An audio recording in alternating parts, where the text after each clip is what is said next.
This is Sophia from Picture the Homeless. I'm here tonight with Archdeacon Kendall.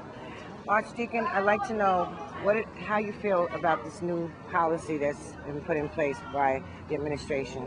Well, it's terrible. It's inhuman. I mean, it's telling people that they have housing. They call it a housing resource. I talked to one young woman, and the housing resource they said she had was that she could sleep in a bathtub and her baby in the sink. I talked to somebody else. There were three of them supposed to sleep on a couch.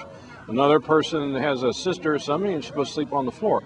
I mean, that's not what the policy was before. They've changed it, and what they're doing now is they're claiming people have housing resources that aren't, and therefore they're denying them shelter here. And the big issue is that we need housing, not shelters. And there's Quarter Lutheran Church in the Bronx. In conjunction with Picture the Homeless, we are having a press conference and a worship service tonight to draw attention to the fact that there are brothers and sisters who are with their babies, some of them as young as 2 months old, denied housing, even emergency housing, when they have no place to go whatsoever. They're being told by the city to go live with people who said you may not live here. They're being told by the city to go stay with people who live in public housing, where if they went, the people who live there already could lose their housing, thereby creating even more problems. They're being told that the family members, including the children, have to be here to receive the services, but then they turn around and say to the families, why aren't your children in school? And so the city is contradicting itself and is spending a lot of money to house people in hellish situations. What we're saying here tonight is that the policy is broken. Get these families who don't want to be homeless off the streets. Get these families who are not taking advantage of loopholes off the streets. Get them into homes, get them into housing so that they can get on with their lives, be happy, be healthy, and be whole, be tax-paying responsible citizens, and many of them are already tax-paying responsible citizens who are doing the very best they can. We have been told that they're taking advantage of the situation. They're not taking advantage. They are here trying to get the services that are there for them to help them get off the streets. I would like you to meet a gentleman. Hi, my name is Mabel Olivencia, MABEL-OLIVENCIA. I've also been in the system since August 10th. They placed me in a Hamilton place for a month and a half, and then they found me on Elgin. They're also saying I could go back to my mother. I cannot go back to my mother.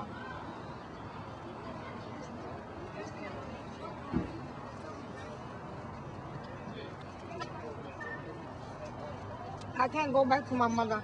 She lives in Section 8. She has another person living there. She only has a one-bedroom apartment. It's me, my son, and my partner. Where am I supposed to sleep? Then I came and I applied the 23rd. They denied my application, and they told me that I have to come back on the 2nd and get my termination papers. Where am I supposed to go with a 2-month-old baby? To a church?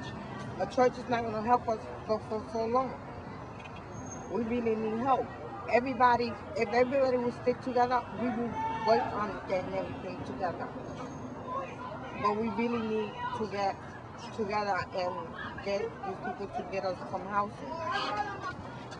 It is an absolute outrage that we're even gathering here tonight to protest this situation. It is an absolute outrage. We live in the most creative, the most dynamic city, I think, in the world. We can build a stadium when we want a stadium. We can build great big buildings whenever we want to build great big buildings. We can generate huge amounts of money. And every day people pick up their newspaper or the New York Times and it says, remember the neediest. And yet that seems to be the last thing on anybody's mind. The city government, anybody else, we forget about that. Kingdoms rise and kingdoms fall. And whenever they fall, it's because they forget to take care of their own and let people fall aside and slip away and fall through the cracks. It's an absolute outrage that we're here tonight.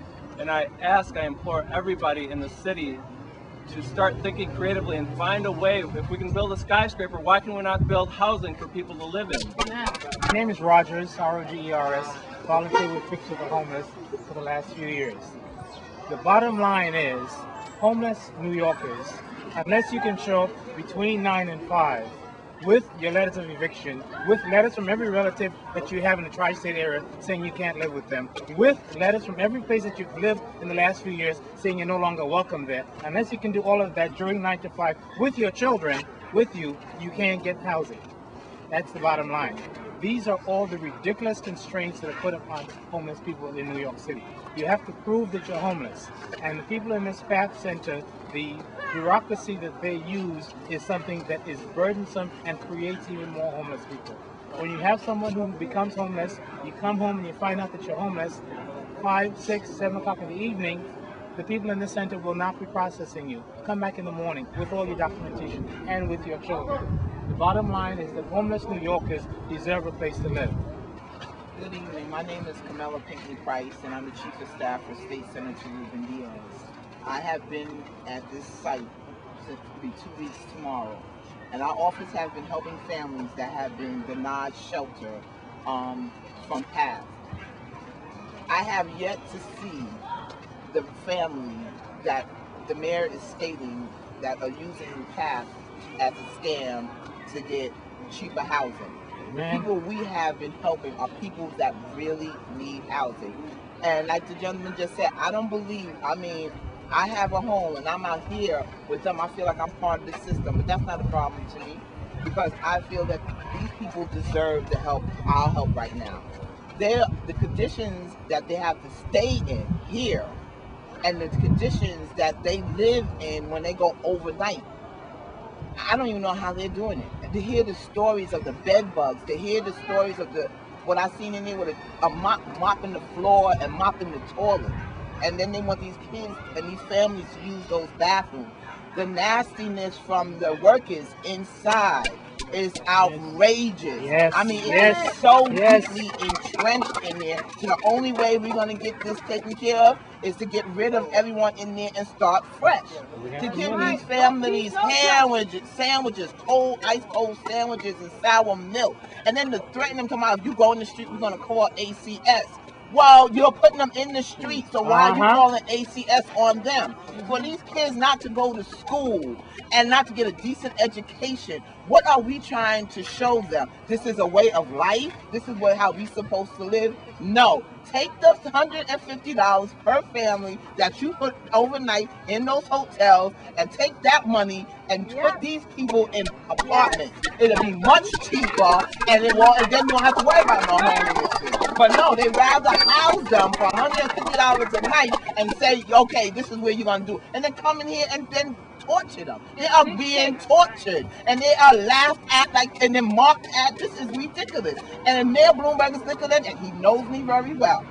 Knows me very well. That's right. Take this and come here and come here. Don't call here. Come here and see how they're treating these people. I would not be out here every day if they were treating these people bad. And also if they was here as a scam. I don't think he's here as a scam. He told you that he has nowhere to go. His son is not going to school. The lady that's sleeping on the train with the baby. This is wrong. This is not what government is supposed to do. And as long as it takes to get this problem corrected, our office will be out here for these people. And then tomorrow, if there's no overnight, then we will have to take it to the next level.